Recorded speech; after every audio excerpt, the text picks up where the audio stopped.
Alright, today we're going to make my new favorite, liver and onions, but we're going to spice it up a little bit, add some garlic and Frank's RedHot.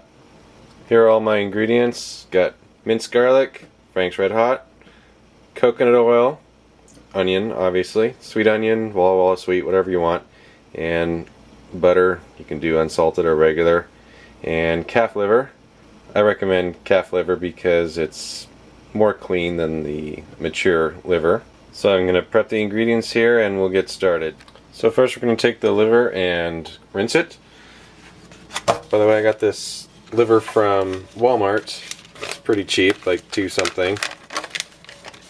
You want to keep the liver in the freezer until the day before you're going to cook it. What I like to do is cut holes in either side and just run water through it so it drains the blood out and junk like that.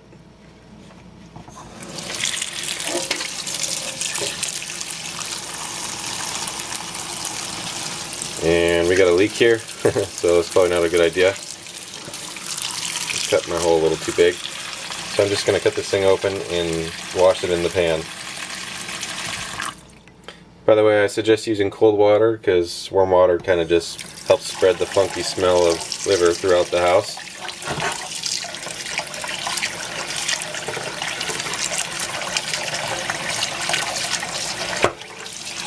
I can do this carefully without spilling it.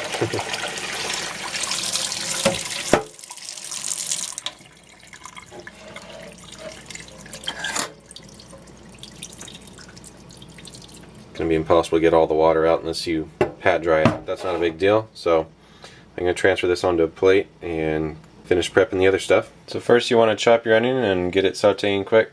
I'd say a medium chop would be fine. So I'll do this here. Hopefully I can do this without cutting my finger off with the camera mounted in front of me.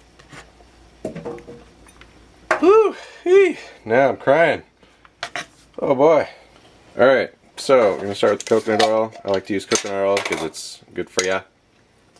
And here's a tip, if you warm your spoon under some hot water, it just slides right off because it's got a low melting point, 76 degrees.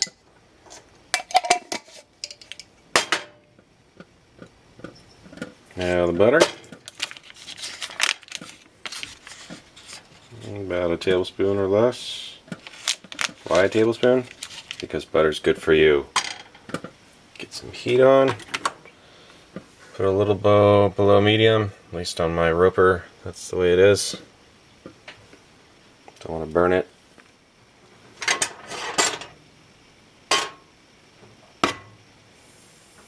Now at this point you might want to add just a little bit of pepper, fresh ground pepper.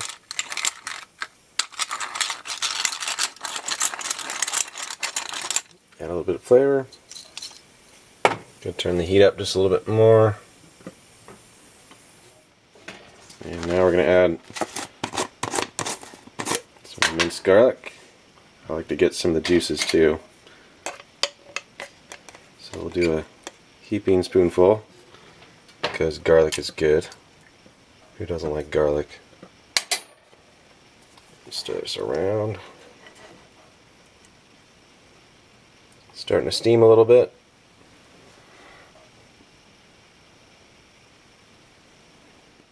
Now we'll add the onions. And the oil is starting to sizzle, so now's a good time to throw it in.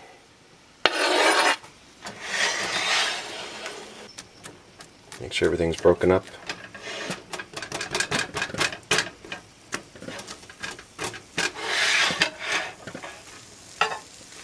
Spread it out evenly. Balance the stupid pan on my stupid stove. No, it's not a stupid pan. This is a Calphalon. Right about now is when you want to start adding some flavor, so we're going to put some Frank's RedHot in here. I put this shit on everything. I've got it in this nice little container here. It's a sriracha, or aka rooster sauce bottle. Makes a nice dispenser for this stuff. We'll add a little bit more.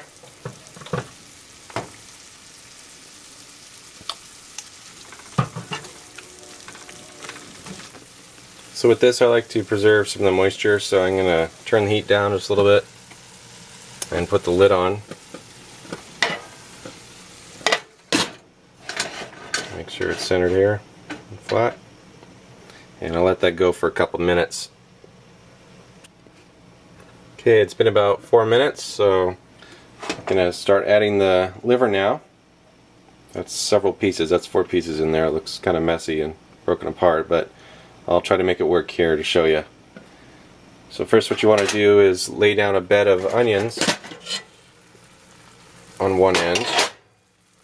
Turn the heat down here so it's not steaming so much. Make sure you got a bed that's about in the shape of the liver slices, like so, this part. And then what I'm going to do is lay the liver right on top of this, and then put the onions on top of the liver, and then put the lid back on. So I'll try to make it work here.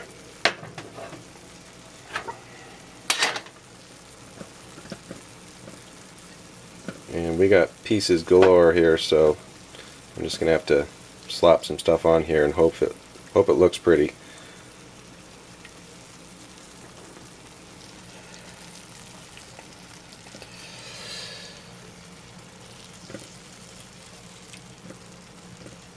Okay, something like that. If this was one piece it'd be a lot easier, so I'll do what I can. Wash my hands real quick. Now I take the spatula and put the other onion on top of it gracefully, like so. Basically we're trying to coat it with flavor. Put a little bit more Frank's on it.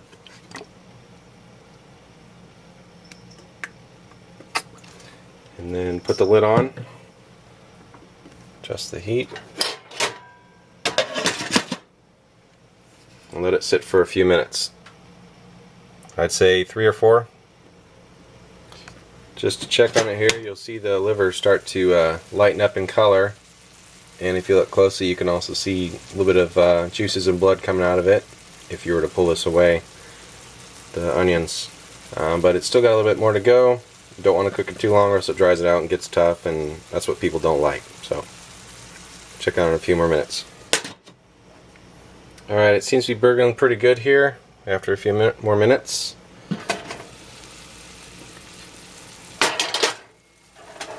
And just pull some away here and look. Not too bad. Still looks nice and juicy. Not dried out looking. Good. And put some juices back up on here. Sometimes this spatula is hard to work with, but it works for me. Alright, another minute, we'll serve it up. Alright, it's ready. Turn the heat down so I can enjoy this one piece and not overcook or dry out anything. So, kind of have to separate out the liver here. Hopefully it's still one piece, sort of. Like so. Looks pretty good. Still got some color, but that's just fine. I know it looks like a mess here on the video, but if this was one piece, it'd look a little more pretty. So, put the lid back on, preserve the moisture. And here you go. The reason why I like this method of cooking liver and onions with the added garlic and Frank's, because the Frank's just makes it so much better and just helps cover up the nasty taste of the liver that everybody doesn't like. So I really encourage you guys to try this and see how you like it. I'm sure you will. And you could always add a little bit of salt to it if you feel like, but usually the Frank's has enough salt, so it should be fine. Since it's cooked down a little bit, you want to refresh the flavor of the Frank's and put a little bit more back on. It'll make it that much better. Enjoy. Yum, that was tasty. Alright, Time for round two.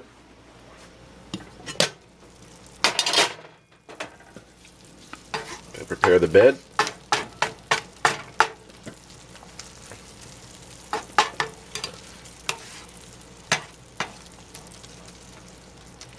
And of course I'm going to add a little bit more Franks. It seemed to cook the flavor out a little bit more. But each batch you make, the flavor just gets better and better. Alright, pull a little bit off to the side here. By the way, I try to preserve the onions for each time you do it, so you can enjoy the onions, a little bit of onions on the plate. Alright, let's see if I can juggle this and make this work. Pull off another piece. Wow, this is really bad. I think I had this sit in the fridge a little too long and just kind of deteriorated. Note to self, do what I said earlier. Defrost it the day before and then use it right away. Don't let it sit. Oh god, this is terrible. This is a bad example. Sorry guys. Alright, this will be one more piece put on.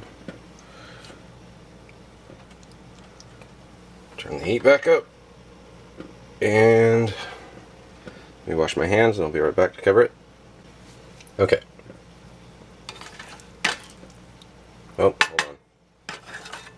Put a little bit more Franks on there. Get it directly on the liver. Alright. Put the lid back on and wait a few minutes. Okay, time to check on it again.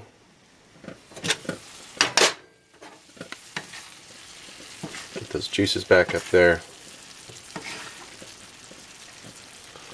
Looks pretty good here.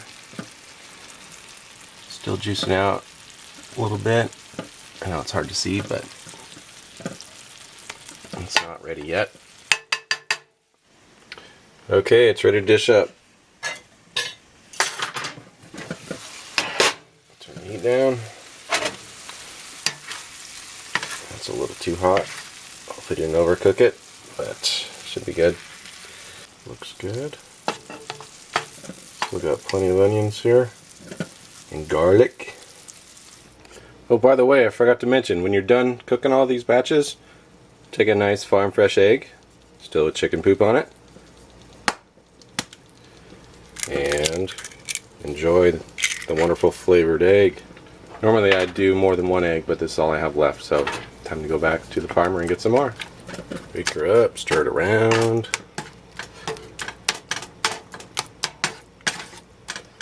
Oh yeah, this will be a good egg. Alrighty, that concludes it. Hope you guys enjoy this. Don't be afraid to try it. I want to remove the stigma of liver and onions. This is really good, guys, I swear. You'll like it. Just add the Franks and you'll love it. Take care.